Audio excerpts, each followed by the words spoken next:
It's 6 o'clock, so we're gonna start the Board of Commissioners meeting. Our invocation and pledge of allegiance tonight will be from, Fred McClure. Most gracious Heavenly Father, we thank you for today. We thank you, Lord, for all the blessings that you have given us as a state and a county. We ask, Lord, that you would continue to be with us in that way. We ask that as we go through the business this evening, that you would give the folks that are coming up here the ability to articulate their thoughts and give them the confidence that they need to speak. And Lord, that you would be, and give us wisdom as commissioners to make decisions based upon what your will might be. And we ask this in your precious name. Amen. Amen. I pledge allegiance to the flag of the United States of America and to the republic for which it stands, one nation, under God, indivisible, with liberty and justice for all.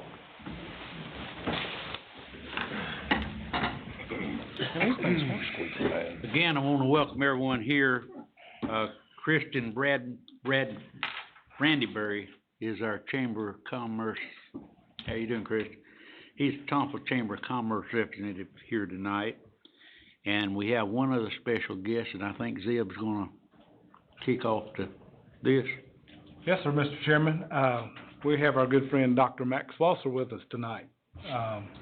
Dr. Walser has chosen to relinquish his duty as the chairman of the Yadkin River Park Committee. Dr. Walser has served this board and this county on several voluntary projects, our sales tax project that paid for the high school at this Yadkin Park. He has been a hard charger. He has carried it through stage 1 and 4, I believe it is right now. We're very appreciative for what he's done. We would like to recognize him tonight for all his hard work for this county. I consider him a great friend, and like I say, he's sitting in your chair, so he knows what you go through too. So, and like I say, he's been a good friend of this board. So I turn it over to you for the recognition. Okay, and then Max, I'm sure I know Max Walser, so you're going to have to say a few words, I'm sure.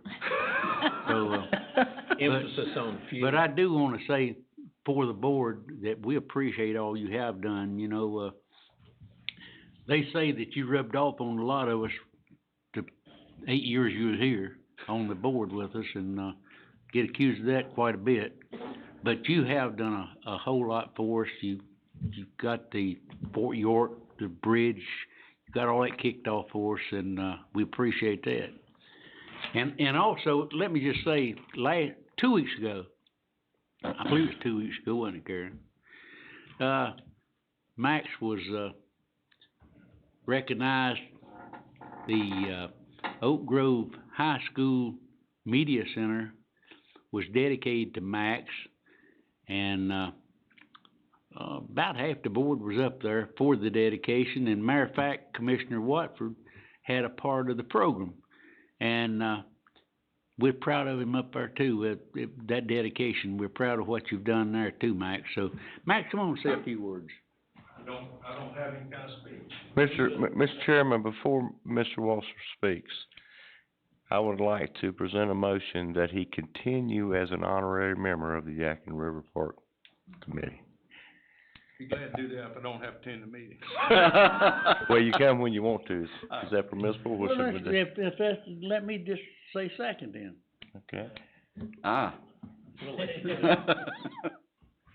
Thank you for your service. So Max. all in favor say aye. So you're honorary Yadkin River something. Rich, since I left this board, I'll just say this. It's been a pleasure to work with that committee. 3 commissioners have served all along, and we've got a lot done down there. It's been slow but steady, and all you have to do is go down. And somebody said to me yesterday, I went down to your bridge last week and walked, and I said I was really impressed with what I saw. There's a lot to be done yet, and I hope that whoever you choose to take my shoes will have as much passion and dedication to it as I've had, because it takes a lot of leadership to make it go along. It's a great committee. It's probably the best committee I've ever served with, and they've done a lot of hard work. And now the next stage is to finish that bridge and then get up on the hill up there. In the spirit of Billy Joe Kepley, I would say that area has as much potential for tourism as anything you've got in this county. There's no question in my mind about that. People are already going down there, walking and looking and having picnics, and that will continue.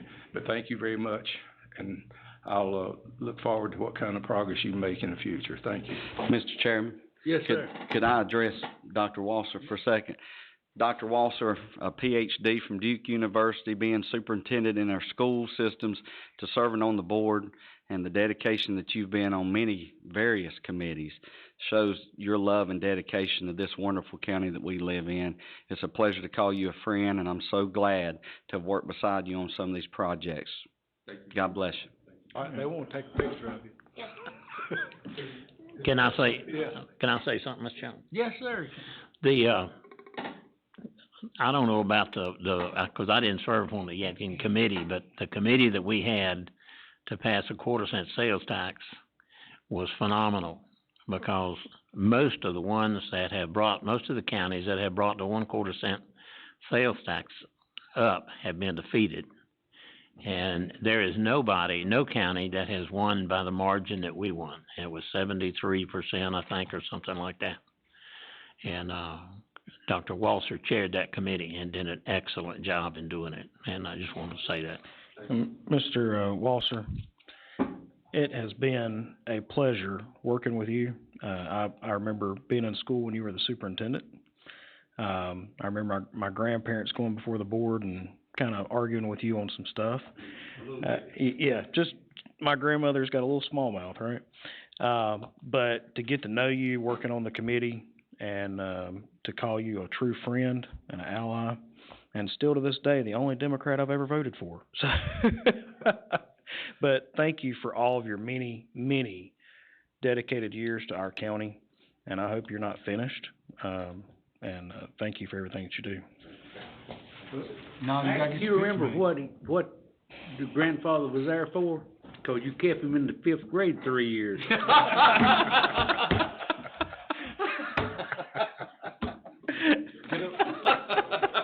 Hey, that was a good one, Don. That was pretty good. Yeah, it was over, the truancy program. Probably, yeah. 1, 2, 3. There you go.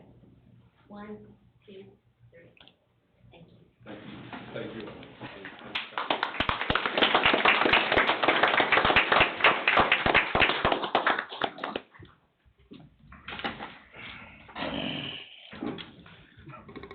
All right, if you haven't registered for public address and, you want to speak at our public address, you still got time to come on up here. We're gonna do it right after the adoption of the agenda, which is now. The board is requesting, we're gonna change the agenda around a little bit, so if you got a copy of the agenda, you can get your pencils out. The board is requesting that the closed session be moved to follow the adoption of the agenda. And Mr. Smith, Casey has asked that renovations to the health department building be added to the consent agenda as item 8-0. And I believe that's all the changes, though. Are there any other changes to the agenda, anyone? Okay, can I have a motion and a second to approve the amended agenda? Motion, Mr. Chairman. Okay, Second. all right, please cast your vote.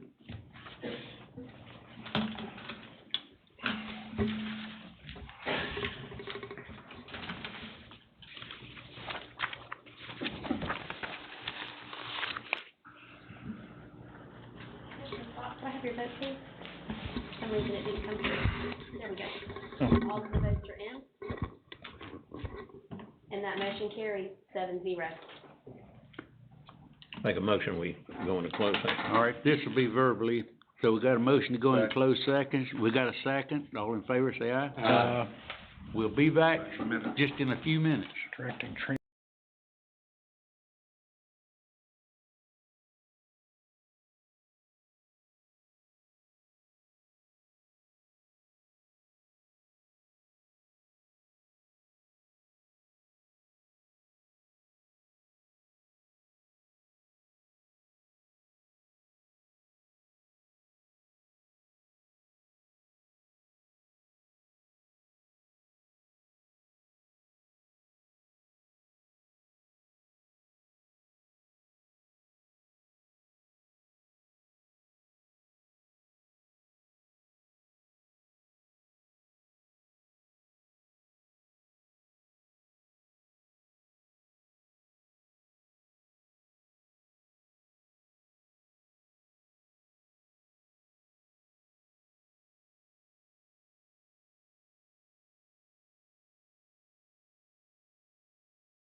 Have a motion to go back into open session.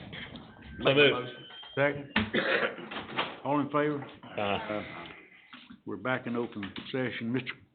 Attorney? Mr. Chairman, in closed session, the board considered two matters. On personnel, that was for informational purposes. There was no action taken by the board. On the real property matter, the board gave staff, direction for further investigation. That's all at this point. Okay. Okay, do I have, anybody for public address? Hello. The only one, sir. Okay. Barney Hill. Barney W. Hill. Barney W. Hill. Agenda item 8L.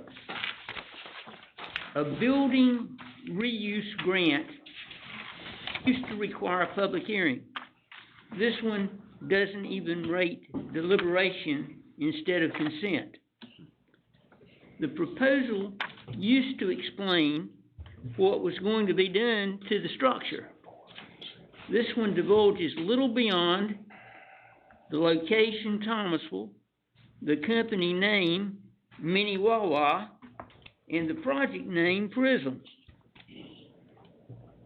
A prism is a glass object designed to keep us from seeing clearly what is on its other side.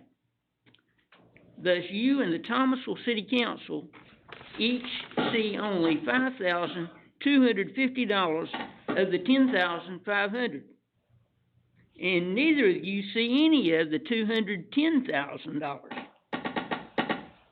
Most of the people paying most of the $210,000 probably don't even know that there is a Thomasville or a Davidson County.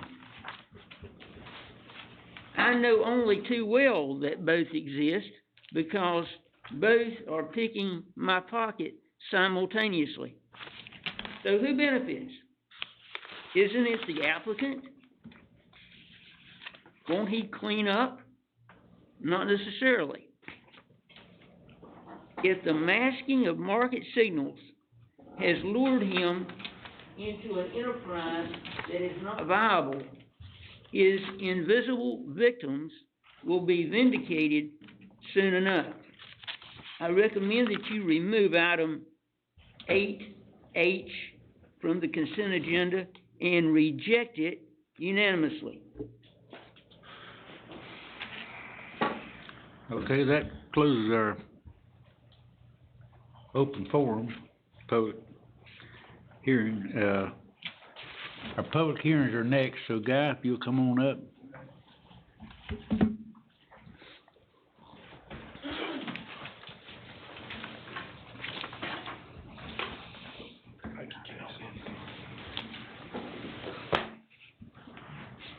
Our first public hearing is gonna be the rezoning request by Welcome Horn Realty, and I'll open the public, hearing, and, when Guy gets ready, we're ready.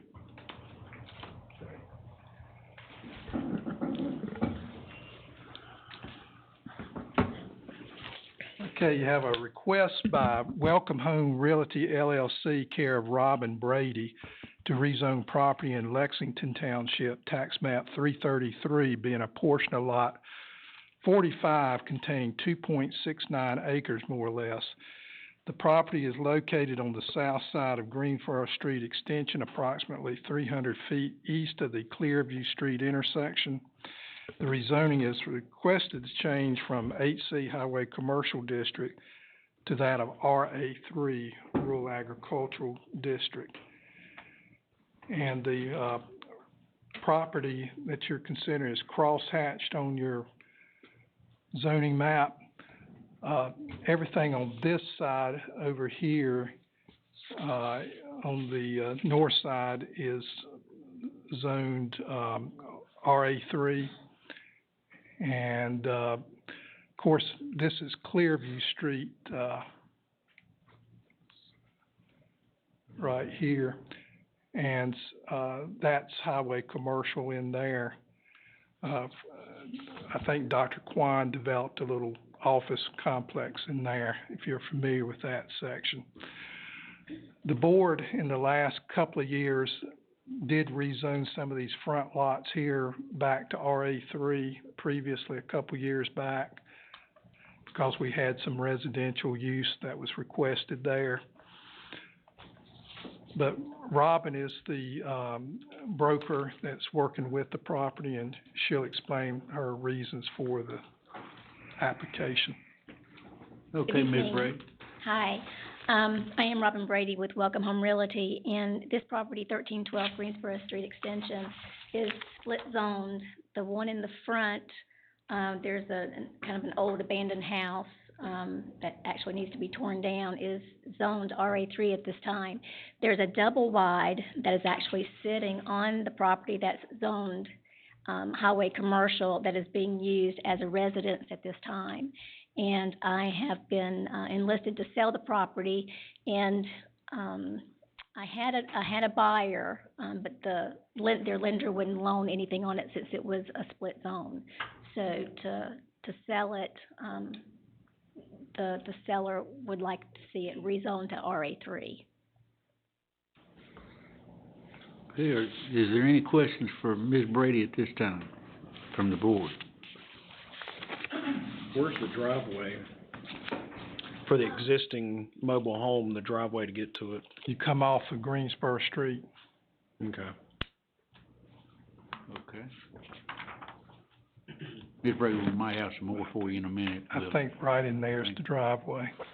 Yeah, it's kind of, actually, you probably can see it right there. It's next to the gully, to where the big pipe is located. Okay. Well, any buyer that would buy it should know that it would be difficult to get, if not impossible, a driveway on the Business 29 side. Oh, absolutely. Okay.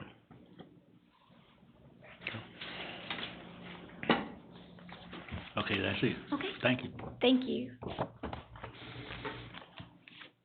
The public hearing's open to the public, so anyone that would like to speak for or against this rezone.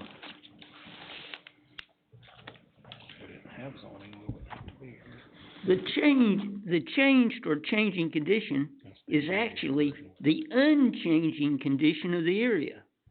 The commercial development anticipated in 1973 never materialized.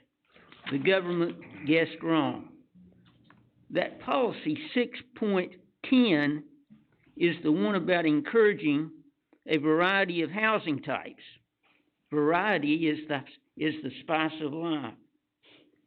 Going from HC to RA3 will have the number of uses permitted by right from 56 to 28. That should make the foes of intensity happy. You are fans of contiguity, and there is existing RA3 on two sides of the subject property. The northern portion of that property is itself RA3. Designating the rest of it likewise would end the split zoning. What's not to like about this request?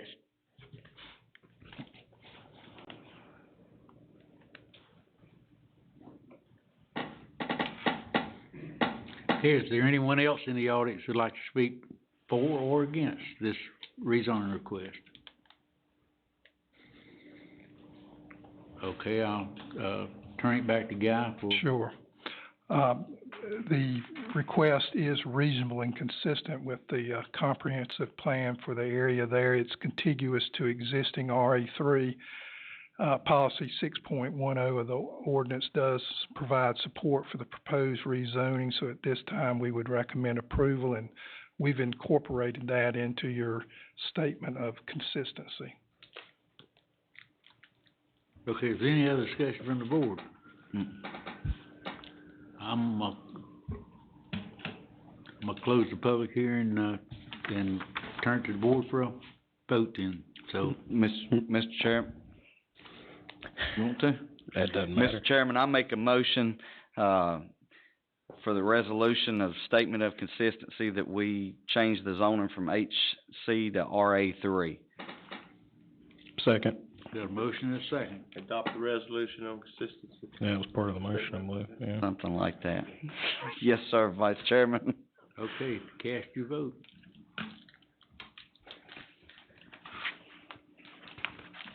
All of the votes are in. And that motion carries 7-0.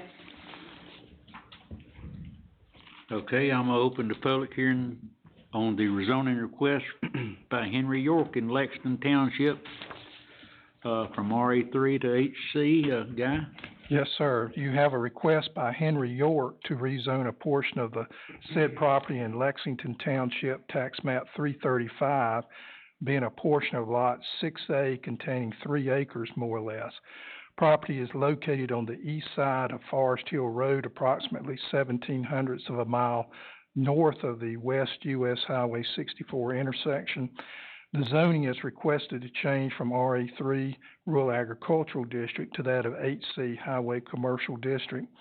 Recommendation of the Planning Board on the 17th of September was recommended 5-0 to approve the request to HC Highway Commercial District. The area in blue that you see on your map is the city zoning, that's city limits, and all of that area where the shopping center is and the new Bojangles and the Parkway Ford and Food Line, all of that is zoned business.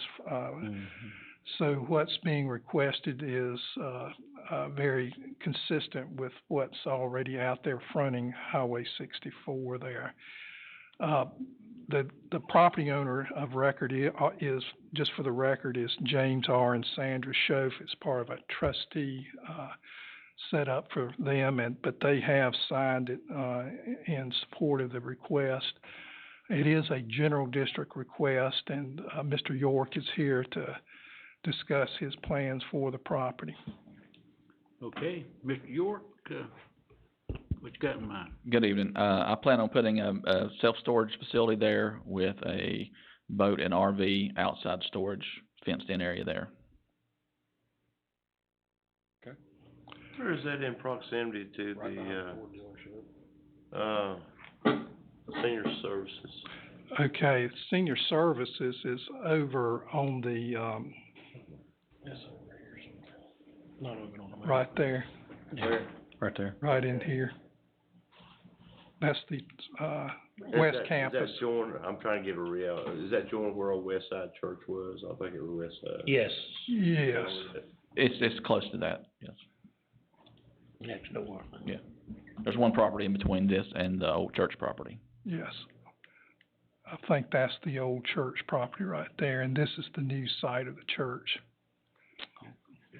I had actually talked with them or their representatives about purchasing that property, but the had an asbestos assessment done on that property, and it would be, you couldn't Astronomical. do anything with it. It would cost so much to tear that church down and get rid of it. Is this right where that new road, Yes, the back entrance to Bojangles. Bojangles? The entrance is actually on the property that I'm purchasing. I got you. And he'll be using that. Yeah, I won't, there won't be a new, road cut. It'll be, using the same road that's there already. Looks like a good fit for me, for that. Okay. So there's a lot of rental property in that area too, so. Well, thank you, Mr. York. We might have a question for you in a minute, but we'll open it up to the public. Great, thank you. Yes, sir. So the audience, it's open to the audience. Anyone want to speak for or against this, request, please come forward. Mr. Hill's coming.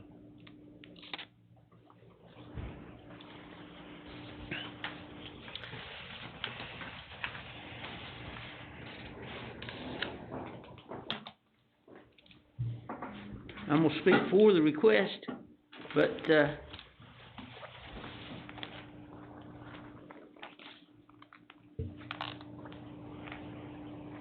it started as a request to go from RA three to HC.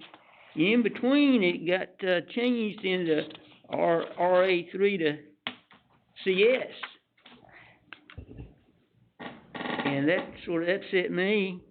I wanted it to stay HC, which it's going to, but I believe it'd be more powerful if I just read you what I was gonna say in defense of HC when it was going to be something else. This is a repeat of the previous request, only in reverse. But there are those who would reverse the reverse. This time, not only is the commercial demand not a figment of the imagination, doubts about its reality have given way to fears that it cannot be restrained. Thus, the original proposal to change from RA3 to HC is being challenged by a counter proposal to backtrack from HC to CS. The traffic congestion that is supposed to warrant the retreat has not been documented. It could be just another wrong guess by the government, another figment of the imagination. The staff recommendation, the previous staff recommendation, which I'm glad the staff has repudiated now, the staff recommendation offers 5 policies in support of CS. Which of those policies doesn't also support HC? The policies talk about concentration, consolidation, convenience, and coordination. In other words, all things that are going on among those businesses, the configuration of the development, there is no mention of congestion. I'm in favor of the HC.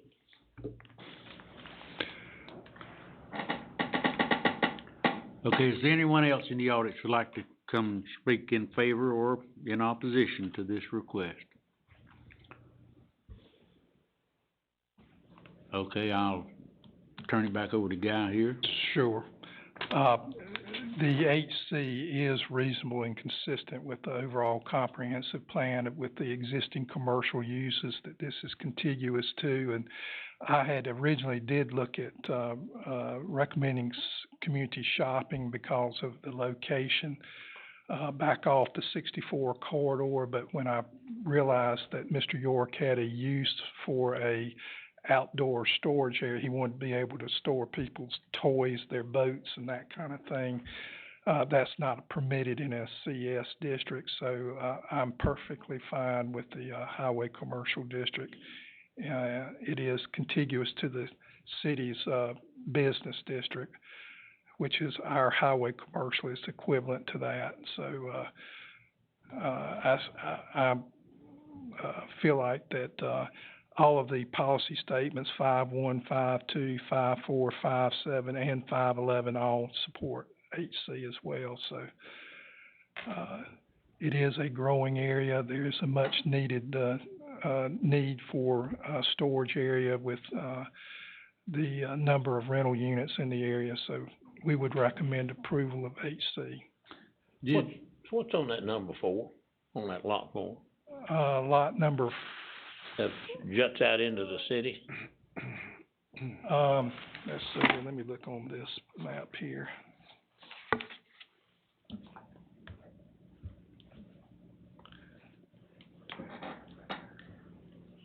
Looks like a house. Yeah, maybe a house. Maybe, It is a house. I was trying to remember driving through there so often, but it's a house. Good job. It's actually, I think, for sale, or has been at previous time. They would probably go commercial if somebody offered them some. I got another quick question right quick, Mr. Chairman, for John there. John, is this gonna be outdoor storage, or is this you putting buildings on it as well? Both, okay. Guy, was this a unanimous approval on the plan and zoning also? Yes, sir. Or is there any other further discussion from the board? All right, I'm ready for a motion. Mr. Chairman, I'd like to make a motion that we request Henry York's Lexington Township containing 3.0 acres from RA3 to highway commercial and adopt the statement of consistency. Do you have a second? Second, Mr. Chairman. Okay. You cast your vote.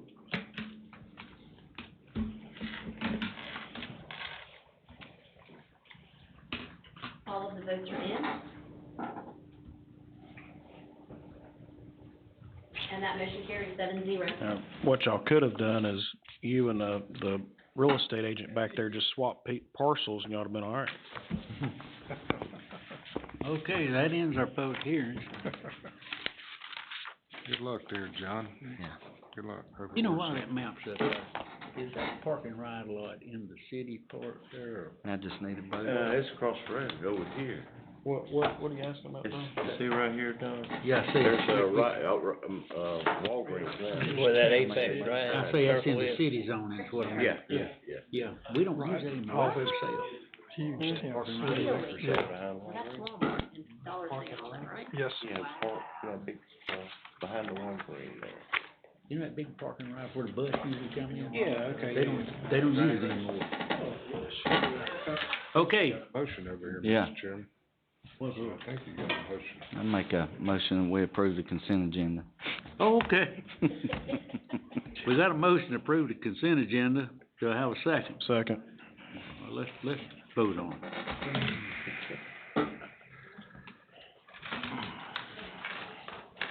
Make sure you heard.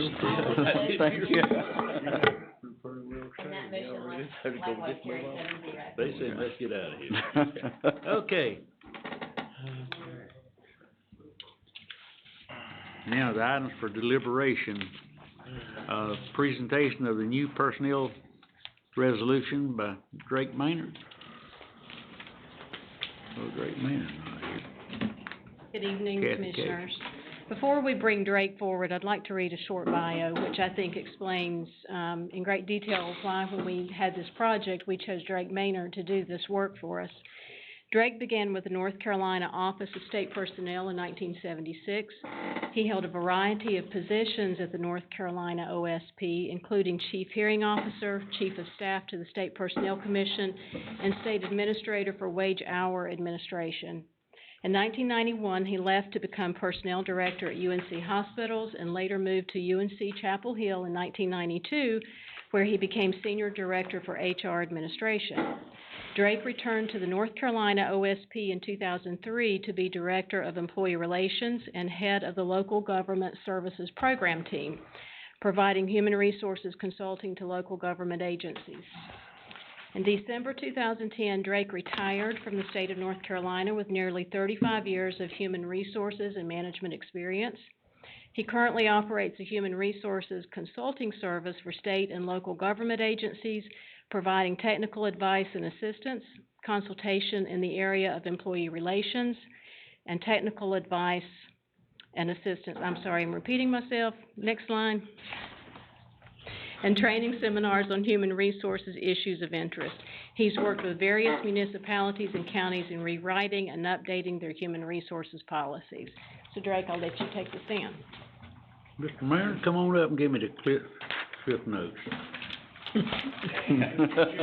Members of the committee, commission, first of all, let me thank you for indulging one of the great pleasures of life, and that was having dinner at Honey Monk's tonight. There we go. Before coming to this meeting, so thank you very much. I believe you all have a document, I hope, entitled Significant Changes in front of you. I am, Mr. Chairman, at the board's command. Be happy to go through these. I'll be happy to answer questions. What would be your preference? Just answer questions. Go ahead. You got a question? It may help to point out major changes. All right. The number one major change is that the resolution before you now refers to human resources rather than personnel. A major change, but not really that significant. The style of the resolution has changed from what I refer to as a statutory style, where it's easily able to be quoted or used or cited in a legal matter to a more narrative style. The idea being that this resolution is not really for the use of lawyers. This is for the management of the county supervisors and the employees. So something that looks less like a law book is in many cases easier to read and understand and use. The organization of the various pieces of the resolution has changed to more closely mirror the employment cycle. That is, it starts with the organization of the personnel system, goes into conditions of employment, which is, I think, an important matter for management and for employees, and then goes into recruitment, selection, and so forth, ends up with separation from employment with the county, reinstatement with the county, and personnel records. There are there's, I think, 2 or 3 appendices, travel, which are not really human resource policies. They're policies, and they, of course, affect people working for the county, but they're not generally considered to be human resource policies. Those appendices have been removed. They will stay in effect, but they will no longer be in your human resources resolution. There are some policies that the county has in place now that do affect very much at times the work of the county. Things like information technology policies, social media policies. Those policies are brought in to this resolution in a summary form with, I hope, a hyperlink on the web to the original policies so people can follow those policies back to their source. There's been some movement. Some of your policies have been moved in this proposed resolution to a more logical place. That is, instead of being an appendix, the Employee Assistance Program has now been moved into the chapter for benefits, since it's clearly a benefit to the employees of the county. The policy on reduction in force, which was also an appendix, has been moved into the chapter dealing with separation. So we've done some movement around there. There is a new chapter entirely for this resolution dealing with employee training and development. This also addresses a program of tuition reimbursement with a cap set at $8,000 for the county to pay for employees' tuition. We've updated the material on discipline, dismissal, and grievances. And there's been a new portion added to the grievance procedure dealing with complaints of discrimination, harassment, and retaliation. Those are the major big changes. There are other changes, but those are the major big changes. Thank you. You know, when it speaks of tuition, does it speak of time off for school or anything? I can't find that in here, or Okay. Let me go through and look at what I've got there. I don't know that it does speak to that, Mr. Chairman, but it certainly could be amended to do that, yes. Yeah, I mean, I didn't read it in here either about, the tuition, what it could be used for, and doing your work, your schoolwork while on county time. Well, no, what I was thinking about was, and I'm sure Kathy's got it covered in some way, but, you know, if we give a person their tuition, if they want 3 days a week off for school, or they wanna leave every day at 2 o'clock to go to school, is that spoken to? We did not speak to that in here. We can certainly go back and add that. And Mr. Crotts, what you're referring to has been included in the application for tuition reimbursement. Okay. So that is covered in that portion, but we can absolutely add that. We did not speak to that. Okay, it might not be a problem, I just thought about it. You know, I guess never say never. I don't think it has been a problem so far, but it wouldn't hurt to put that in. On the several county policies that are not human resource policies have been taken out of the resolution. Am I to understand that prior to ruling on this right here, that the resolution was HR policy? The resolution itself? Yeah, what was in place before the changes? So how this was set up previously is that you had the bulk of the HR resolution, and then you had what you would, I guess, call attachments or additions to it that were kind of inserted in the back, but were not part of the resolution. Two of them that we're not including in the main bulk of it, we will keep them as separate policies, is the vehicle policy and the travel policy.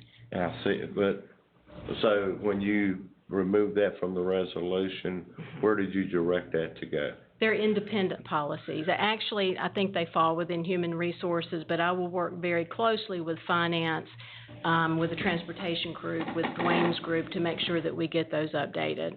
I guess you can say HR will own them, but in conjunction with other departments. Why would you be opposed to that being part of the resolution? That's not a HR, I mean, it is HR, but it's the HR handbook per se, that wouldn't be a part of that. So who would be in charge of it then? It would be a conjunction between the two different departments. HR would write it, but then the garage would work with the travel part of it, and HR, if there's a problem, finance would do the reimbursements. This is reimbursements. Right. So there's only certain reasons that an employee would be allowed reimbursements, right? Under the travel? Yeah, travel. The travel policy speaks to, you know, hotel reimbursement, food reimbursement, attending conferences, that type of thing, using county vehicle. Not really, I mean, we can put it in here, I guess, but it's not really part of a person. Can I speak, just for a second? I think the gist of this is to make it more of a legal defensible document. You don't want to get down in the weeds for every department when the directors have discretion on what their department's gonna do. If we put it in the HR policy, you're making a discretion that all departments are gonna do this, and we take it out of the director's hands. In doing it this way, each director has the discretion of their department, still under the wing of the county management and this board, but it makes it a little bit more of a defensible document, correct? Well, I hope we would have a standard policy in both of those, that Mhm. all of the departments would pretty much. That you would follow. be, Right. correct, okay. But that goes back to what I just said. Somebody's gotta be in charge. And I guess that will be me. I will kind of spearhead getting the policy rewritten, but it will be very much working with other department heads in order to make sure that those policies are done Because correctly. am I to understand that a department head can't make a move on that unless they confer with you first? On which policy? On whether or not to okay travel expenses? They do now. Mhm. They do what? They have the ability, they know what the policy is, you know. And where'd that policy come from? Well, right now, it's in that resolution, but it's just kind of a tack on, you know, 'cause in this, the other thing too is finance has to look at it as well, make determinations whether the policy is followed.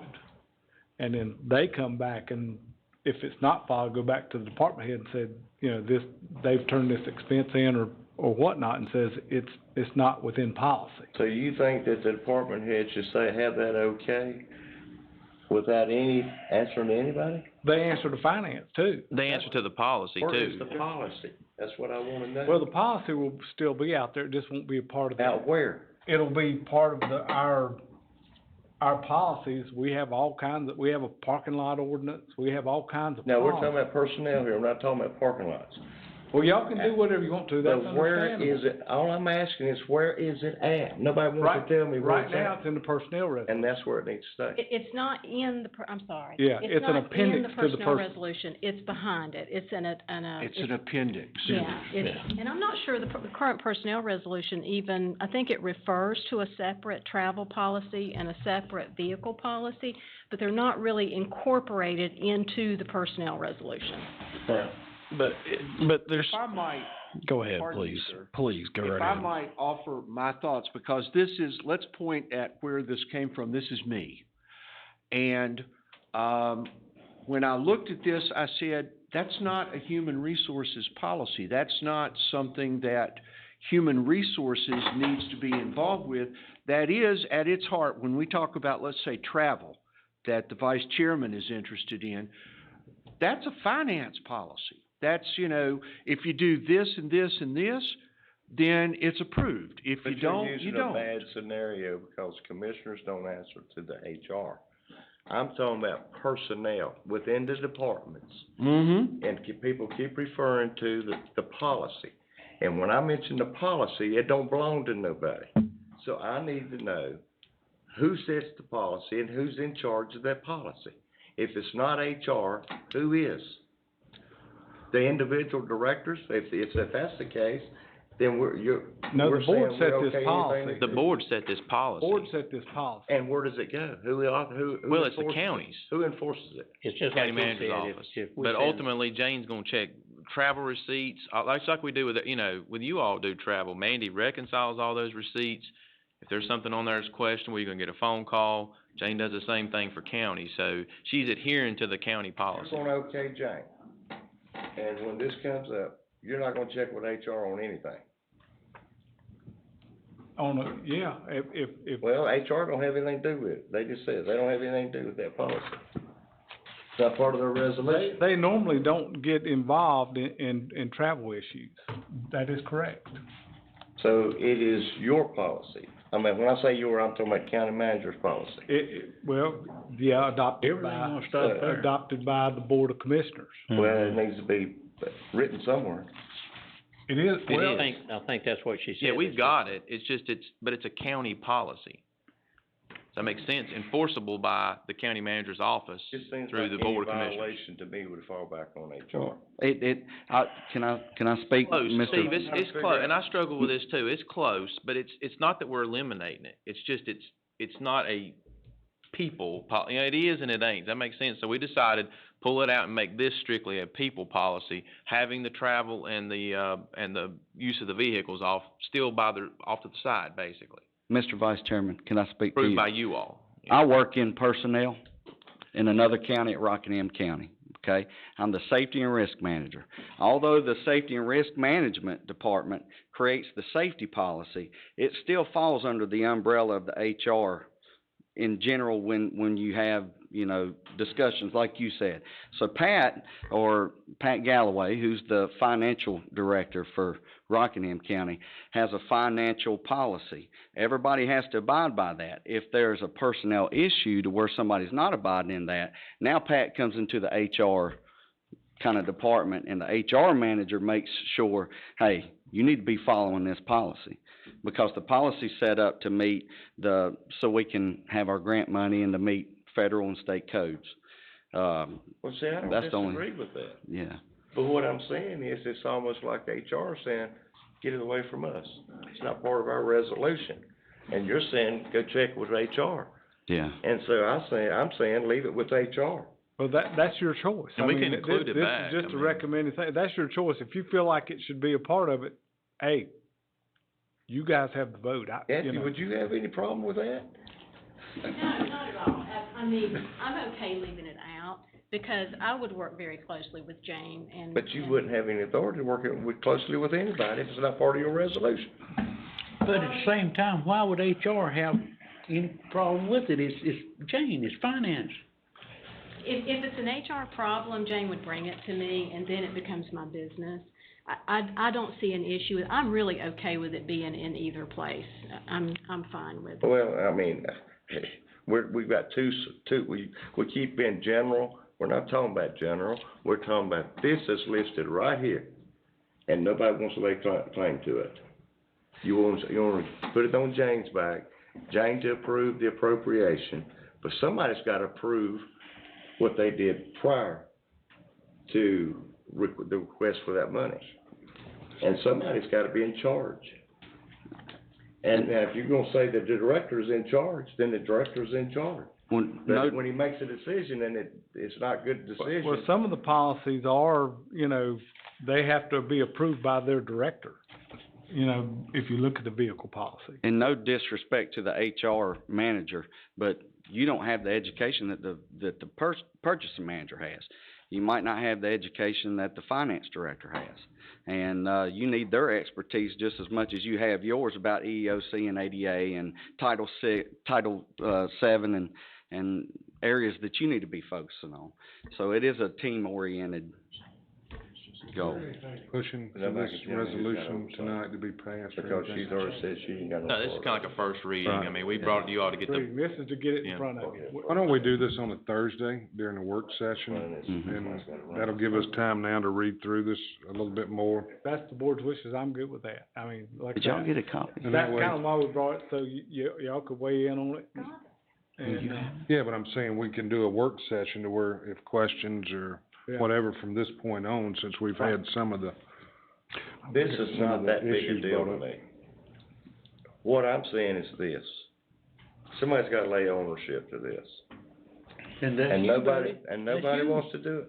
That's you. But I'm gonna pass it to HR. No, If you I'm pass it wrong, to Zeb. no. You pass it to Zeb. That's what HR is for. And I think HR intends to keep it, but But you don't have any authority to keep it if it's not part of your resolution. well, it's definitely, you know, not. it is and it ain't 'cause it's county policy. We're Yeah. county employees. Yeah. So we've got to But enforce who the policy. enforces it?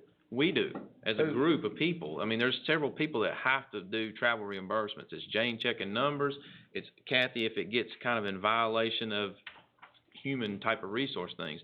So, but it's a county policy, so it's not negotiable whether it's enforceable or not. Jane's Yeah. only gonna be following directions. No, If if you submit a voucher or a request for a certain appropriation to go to this employee for this travel expense, she's gonna write the check, because she should. no, there's many times where she questions things that people have submitted to her, hey, this is not. After they've gone on this trip that you sent them on, she's gonna deny that request. She has in the past. For state audit reasons, there has to be multiple levels of redundancy because of, I know, well, y'all If the employee pass it, presents, if y'all comfortable with it, pass it. if the employee presents, Somebody's a got to lay bill ownership for to it. alcohol at the local bar. Yeah, we've had Sure, people we can. submit, you know, alcohol on a travel receipt, not knowing Yeah, any but better. It's nobody's denied. approved that. Yeah, right, it's No denied. one's approved that. No, but I you mean, they'll haven't gone submit against it. what y'all have approved. They will submit it, you know, as part of the request for reimbursement, and she will obviously deny it, so. But there's some that are even not quite that black and white, you know, they're a Listen, little if gray. y'all want to attach this as an addendum to your HR resolution, which means absolutely nothing, go ahead and do it. Or have a separate policy. We'll discuss it on Thursday. Or have a separate policy, whatever you decide to do, go ahead and do it, but this is ridiculous to me, because nobody wants to lay ownership to it, nobody wants to be in charge, somebody be in charge. Take ownership, if they don't do the right thing, send them out the door. I think Or a lot warn of, them, or then send them out the door. I think a But lot of somebody's it, gotta lay ownership. I think a lot of it's multifaceted. If you, that particular department has somebody that, falls under the vehicle policy, then they have to abide by that policy. If they're in XYZ department, then that department head will make sure that that the vehicle policy is followed. If it's a violation of let's just go back to, finance. If it's a violation of finance and there's question and it's of whether or not it's a human resources policy or a violation of human resources, then it will go to Kathy. Otherwise, the, reimbursement will be issued as presented. I know I've presented a lot, and if my wife goes with me, I have to break the bills out to where half of it is, or what she eats is hers, and what, you know, what I eat is mine. Yeah, Well, Mr. I- Mr. And you Maynard. can imagine mine's the biggest portion. I agree, Yeah, except, that- I sure. agree, but there's one problem in that, and that is that director falls under HR. No, it goes to finance. And it falls under HR. Mm-mm. And the HR determines what that director is authorized to do via the county manager. Am I wrong about that? Yes. Mm-hmm. Would you say yes or no? Yeah. You know, in its perception, I agree with what you're saying, that HR needs to be involved when there are issues related to the finance policy. That's right. But I think Casey gave a very good example. If there's someone who has violated the policy, I'm not gonna know about it. The director of that person or the manager's not gonna know about it. Jane's gonna know about it, because those receipts are gonna filter through Jane. So at that point, when Jane sees that, she's gonna let that person's manager or department head know. Or Then they're Zed, gonna contact or HR. Zed. Yeah. Or Zed, absolutely. Now, Then what they're makes gonna- her do that? She's. It's her job. It's her job. I Well, mean, no, what makes her do that? Because what if she don't do it? And you're saying nobody's gonna find out about it? Well, but she. Any part of policy that she follow the rules? Well, it is, yes, Okay. absolutely, but she sets those rules for the financial aspect of the county. It's, So, you know, for she her, sets the rules and submits them to you, and you enforce those rules? for the travel policy, pretty much, Now, yes. what she does, not No. specifically, but The Right. state you sets set the rules. She has to via the abide. state, but the HR is in charge, right? Well, yes, this seems like to me we're passing the buck way too easy. Let's be in charge, just take control. I mean, that's all I'm saying, but if y'all comfortable with it, do what you think you ought to do with it. I just don't, I think somebody needs to take off. Well, I'm comfortable with it. Well, go ahead and make a motion. I do have one question, if that's okay, Mr. Chairman. Yes, sir. Mr. Maynard, is there something in the policy that states that if you violate another county policy, such as a travel reimbursement, you try to defraud the county of funds, that you can be terminated? Yes, Okay. that would be in That's- the disciplinary. I read it, I know it's part there, I of- just, yeah. Yes, that's- sir, All right, absolutely. so we could have a policy somewhere else that's in chapter 13 in a filing cabinet, somebody breaks that rule, then they can be terminated. Thank you. What would be and I read that too. But what I'm saying is on this resolution, with regards to what you specifically brought out, Mhm. why can't it be written in there as pertaining to that policy? Why has it gotta be something totally separate, unrelated to anything? Why can't it be in there as a penalty of the policy he just said that's in our resolution? There's no particular reason, it's just. It's just not an HR thing. Again, let me offer my thoughts on suggesting this, Mr. Vice Chairman. Most of the organizations I've worked with, they have a travel policy. And, it's not considered a human resources policy because it deals with money. It's a finance policy. So should a supervisor, a manager, a department head, or the finance office itself come across a situation that is questionable, then they get in touch with HR and say, we have something here that doesn't look quite right. And HR would then look into that, work with the department, and should it be determined that somebody's trying to defraud the county or to be reimbursed for things that, like alcohol, that they're not entitled to be reimbursed for, that's dealt with.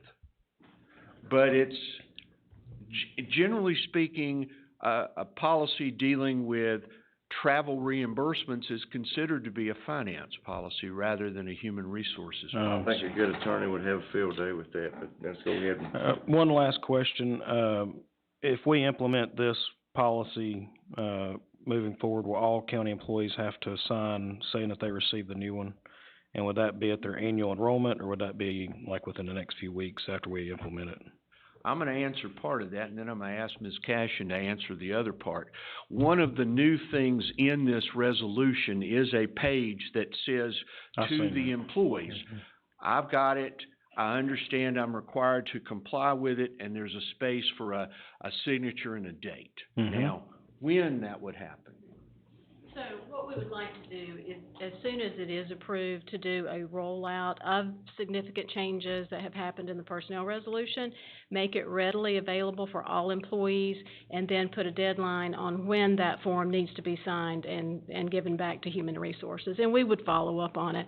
What I would also like to do is to start an annual review of the handbook, just to make sure people are reading and understanding, and of course, during not open enrollment, during orientation of new hires, we would do the same thing. We would capture that form for all new hires as they come in. Okay, thank you.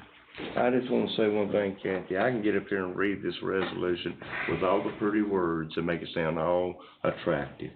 I got a question about this one thing, and that's the reason I brought it up. Sure, I understand. It's not to attack your office or to attack the personnel policies of this county.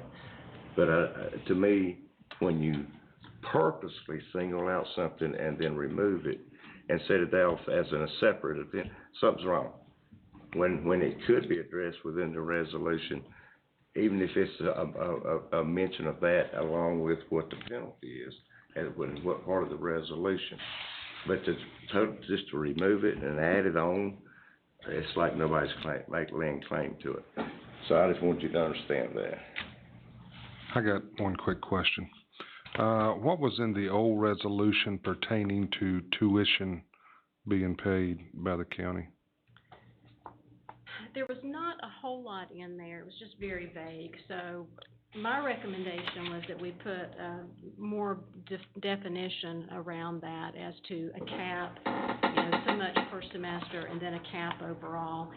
We also did a payback policy that if you leave within a certain period of time, you pay back either 100% or 50% or 25%, because you don't want to get into the situation where you're expending a lot of funds for someone's career development. They get their education paid for and they turn around and leave, and we just don't want that. So did we pay for tuition before? Yes.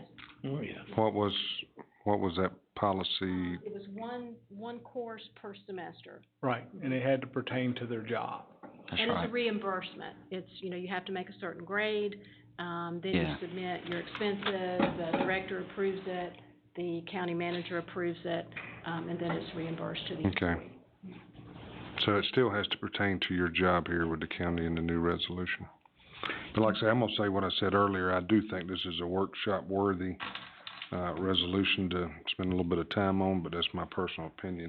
I want to ask just one, when he brought up tuition again, does that cover sheriff's department too, or do they have their own tuition or If they education? have their own, I'm not aware of it. Yes, it would cover. Okay. No, it's any county, it's covering everybody. I have a question about the tuition. Is this a one-time, or? It's a cap. It's a monetary cap. And once you spend the 8,000, that's all you can have? Right. Okay. Okay, are there any other questions? Mr. Mayor, I think you done a pretty good job. Thank you, sir. Are there any other questions anybody wants to ask? Has any got it? I'm ready for a motion. We're gonna move this to the work session? Is that the That would be a consensus? motion I would make. Okay, is that the motion? I'll make a motion, we move it to the work session. I second. A motion and a second to move it to our Thursday morning meeting you're talking about, our next Thursday morning meeting. He would be available on that day. You cast your vote.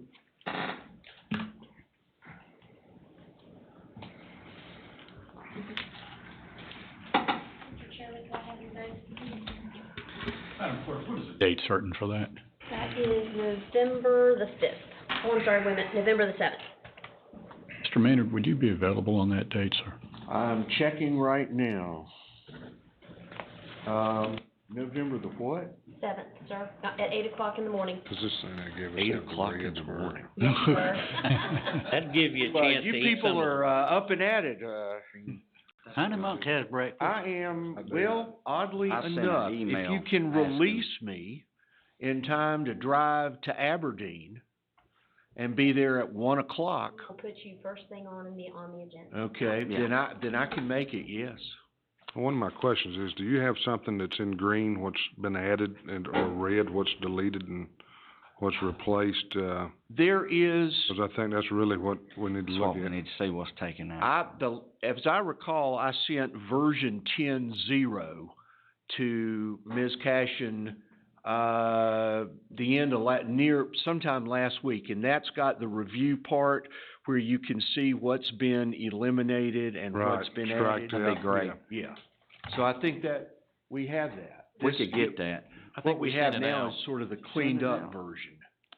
Yeah, we sent both the summary and the I'll send detail. it. I'll double check, but I'm pretty sure I did. I didn't see it. Yeah. You seen it? But it doesn't have the mark. No, I gotta I have want the ones lines with the in. markings. It, That's, it yeah. doesn't have the markouts on it. It doesn't have I saw the green markings. I'll send it back out. On October 3rd. Yeah, I think I sent it out, yeah. I thought we had the markings on it. Yeah. Or what I got, I thought it did. Maybe I I'm seen where wrong. it had changes on it. And that motion to move the meeting to November 7th. Okay, November 7th. November 7th. All right. Thank you. You're welcome, sir. Next item is the award of the Debris Monitoring Service Award, Dwayne Childers.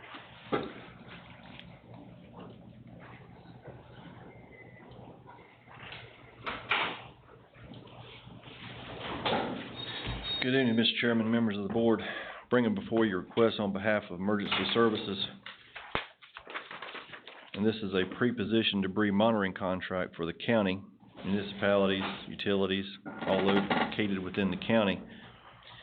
To the best of my knowledge, I believe this contract would be no more than $806,000. Now, that's dependent on the event, the severity, and how widespread that it is. This contract is for 3 years. Gentlemen, I appreciate that question this morning. I looked it up. It is for 3 years, and it does have an escalation clause in it that would take place annually. And it's gonna be used in case of emergency? Yes, sir. Wouldn't cost the county anything unless we had to use it, then we could apply it toward FEMA? Yes, sir. Okay. I'm speaking right there, Yeah. Mr. Alton. And you did, your figures was off for 3 months, and most of the time, we're gonna only need it for about 2 months. Yes, sir. So the cost. You wanna speak to that for a second? So the cost that Dwayne figured, the $800 and some $1,000, he's kind of put a cushion in that, if you would. Most of the time, those events, we'll only need them for about 2 months. He put a buffer of 3 months, so it's kind of a worst-case scenario. I'd rather So have that. maybe we don't have any surprises, so to speak. Does that mean up to that amount? Be Yeah. over that if. It could be. takes I mean, more time to clean up the mess. It's up to but- Mother Nature, you know what I mean? But that's the best guess that we could come at. Everything was kind of put off of a, But like we a wouldn't have category to come one back storm. here in case of an emergency to up that amount, Yes, right? we can. Okay. Yes, sir. Absolutely. This is just in case we ever need it. You know, in the years past, we Right. never have. And that But- goes along with the debris, the Right. debris clearing contract we had. So we have to have someone to monitor that debris as it comes in and make a guess at how much is being brought in to satisfy. But if you don't have this contract, there's no way that you can get repaid by FEMA. They won't reimburse you, or it'd be a lot harder. It would be a lot harder. Right, so. You'd be relying on staff, county staff at that point. And I think this was low bid. Second bid was, I read it this morning, I don't remember, 874? 874. Mm-hmm. Yes, And sir. it went on up from there. I seen one for like 1.2? 1.2, yeah. Hmm. So it was competitively bid, so. And to my knowledge, it's UG compliant. And you were talking about what debris text. TFR said. I did reach out to TFR, who has the debris removal contract. I think that was awarded at the end of August or so. And just to get it's a fairly small community, and those guys all know each other, it seems like. And so, reached out to, debris, TFR, excuse me. And they said that they had worked with Debris Tech for a year in Puerto Rico, and that we would have no trouble out of those. That those guys were straight up, honest, upfront. You know, they did what they were supposed to do, which made me feel a lot better. Mr. Chairman, I make a motion that we would approve it. Approve it for $806,520. I second that. Got a motion to second. And I congratulate staff for taking the initiative to do that. I had no idea. I'd rather be proactive instead of reactive all day long. Thank you both. I believe this thing's not working. You'll use that? No idea, I've never seen Hit the it. wrong color once. That's the Democrat clicker, you get to vote twice. Debbie, what happened? Never mind. Go ahead. And that motion carries Okay, 7-0. Motion. Thank you very much. got a motion to adjourn, all in favor? Second. Yeah, Got a Joel second, needs all to. in favor, say aye.